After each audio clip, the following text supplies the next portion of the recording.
کہانی شروع ہوتی ہے مراد آباد سے۔ وہیں ایک بچہ پیدا ہوا جسے آگے چل کر دنیا مولانا سید فخر الدین احمد مراد آبادی کے نام سے جاننے لگی۔ یہ بچہ ابھی ننھا سا تھا۔ اس کی ماں نے قرآن مجید پڑھانا شروع کر دیا۔ ماں کے ہونٹوں سے نکلنے والے قرآنی الفاظ اس بچے کے دل پر ایسے نقش ہوئے کہ پھر زندگی بھر وہ قرآن کی روشنی میں ڈھلتا رہا۔ ماں کی گود ہی اصل درسگاہ ہوتی ہے۔ یہی ماں کی محنت تھی کہ فخر الدین صاحب کے اندر علم کا بیج بو دیا گیا۔ قرآن کے بعد اگلا زینہ اور سیڑھی تھی فارسی۔ اس وقت فارسی پڑھنا عام بات تھی۔ یہی فارسی آگے چل کر عربی علوم کو سمجھنے کا ذریعہ بنی۔ زبان کی مضبوط بنیاد نے بچے کے لیے علمی سفر آسان کر دیا۔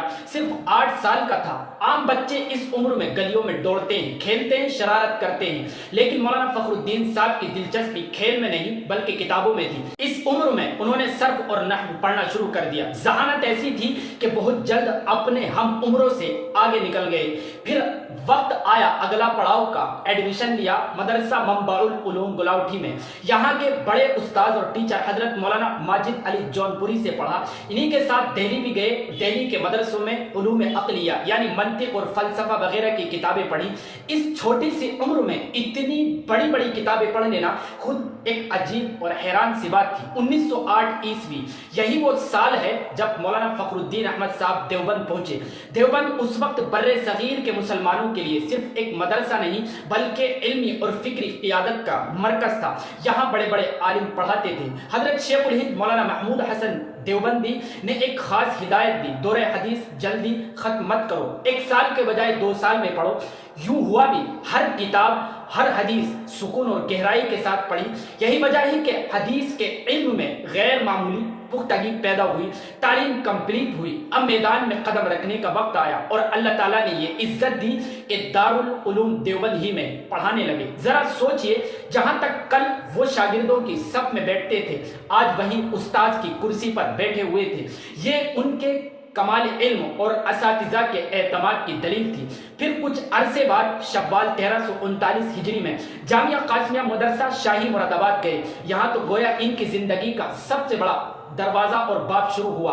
مسلسل 48 سال تک پڑھاتے رہے، نصف صدی سے زیادہ۔ اتنے لمبے عرصے میں ہزاروں اسٹوڈنٹس تیار ہوئے، وہ سب ان کے علم اور فیض کے گواہ بن گئے۔ مدرسہ شاہی مراد آباد میں وہ صدر مدرس کے منصب پر رہے۔ اس منصب نے ان کے علمی مقام کو 4 چاند لگا دیے۔ مدرسہ شاہی مراد آباد میں وہ صحیح بخاری اور سنن ابی داؤد جیسی بڑی بڑی کتابیں پڑھاتے تھے۔ یہ کوئی معمولی بات نہیں ہے۔ صحیح بخاری وہ کتاب ہے جسے حدیث کا سب سے معتبر مجموعہ مانا جاتا ہے۔ اسے پڑھانا صرف بڑے بڑے محدثین کے حصے میں آتا ہے۔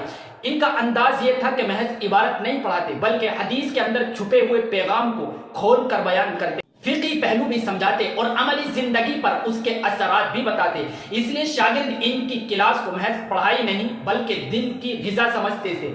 1377 ہجری سے 1383 ہجری کے درمیان 6 سالوں میں 1161 اسٹوڈنٹس نے آپ سے صحیح بخاری پڑھی۔ یہ تعداد حیران کرنے والی تھی۔ یہ وہ وقت تھا جب ہر سال درجنوں شاگرد آپ کے درس سے نکل کر دین کی خدمت کے میدان میں جاتے۔ 1957 عیسوی حضرت مولانا حسین احمد مدنی کا انتقال ہوا۔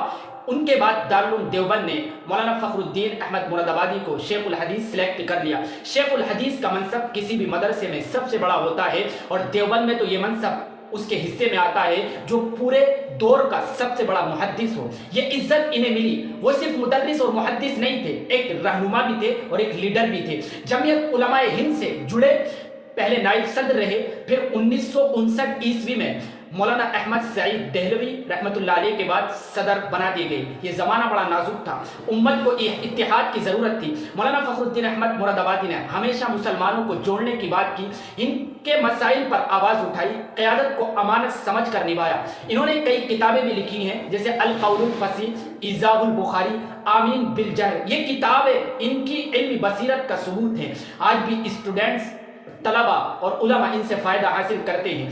آخرکار وہ دن بھی آیا کہ 5 اپریل 1972 عیسوی کو بدھ کے دن حضرت مولانا سید فخرالدین مرادآبادی صاحب اس دنیا سے رخصت ہو گئے. اس وقت ان کی عمر 82 یا 83 سال تھی. ان کی نماز جنازہ حضرت مولانا قاری محمد طیب صاحب نے پڑھائی جو دارالعلوم دیوبند کے پرنسپل تھے. یہ خود اس بات کی گواہی ہے کہ مولانا فخرالدین احمد مرادآبادی کا مقام کتنا بلند تھا.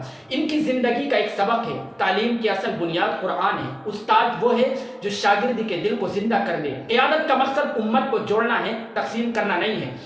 اخلاص اور محنت انسان کو مرنے کے بعد بھی زندہ رکھتی ہے. مولانا سید فخرالدین احمد مرادآبادی کا نام آج بھی مدرسوں، کتابوں اور شاگردوں کے یادوں میں زندہ ہے. وہ ایک چراغ تھے جو نصف صدی تک جلتا رہا اور ہزاروں دلوں میں علم و ہدایت کی روشنی بانٹ گیا ہے.